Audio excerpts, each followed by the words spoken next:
Bonjour Marie-Del Marmol, Bonjour. vous êtes une ancienne jambloutoise, qui êtes-vous en deux mots? Euh, une humanitaire, une aventurière et une passionnée de la vie. Et vous vous trouvez actuellement en Irak. En Irak, exactement, avec la Croix-Rouge. Expliquez-nous précisément où et pourquoi vous êtes là actuellement pour faire quoi en fait. Alors pour le moment, je suis basée à Mossoul.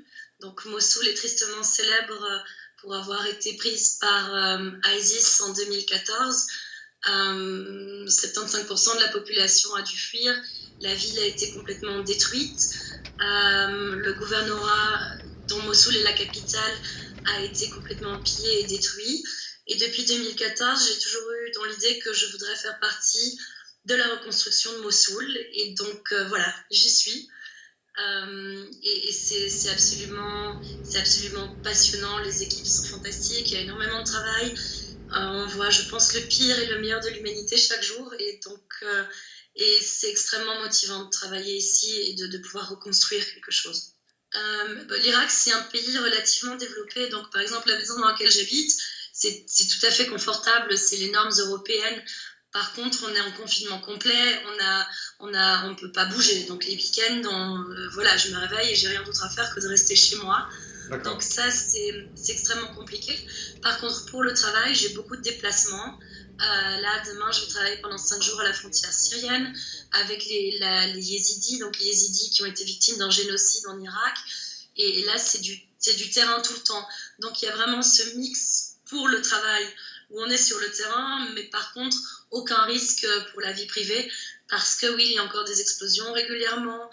Euh, la guerre est finie, la guerre est complètement finie, mais il y a encore des pochettes de résistance de la part d'ISIS ou de Daesh, peu importe comment on les appelle. Et donc, ça, évidemment, on est extrêmement prudent par rapport à tout ça. Chaque déplacement sur le terrain requiert beaucoup de security check avant. On doit toujours parler avec nos interlocuteurs pour être sûr que notre présence est toujours acceptée et qu'il n'y aura pas de problème, a priori. Après, mauvais endroit, mauvais moment, ça existe partout, Bruxelles aussi, mais on essaie de limiter le risque. Alors quel est votre parcours professionnel depuis l'obtention de votre diplôme à Jean-Blot? Moi, j'ai tout su que je voulais partir, que je voulais quitter la Belgique, que je voulais travailler soit dans le développement, soit dans l'humanitaire.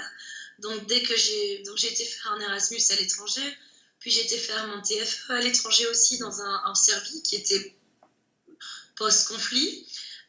Puis j'ai eu la chance de partir en Afrique de l'Ouest, puis au Congo, au Brésil plus pour du développement, puis en Somalie, au Yémen, qui sont des pays où il y a un conflit ou une crise active, et maintenant en Irak.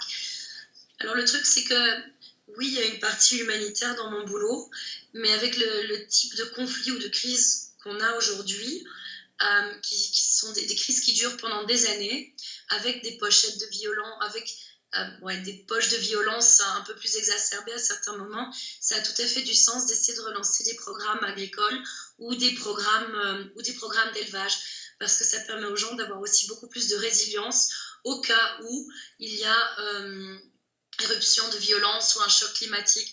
Donc mon boulot, c'est un peu de la résilience, et puis de répondre à la crise s'il y a une crise, et puis de reconstruire après la crise.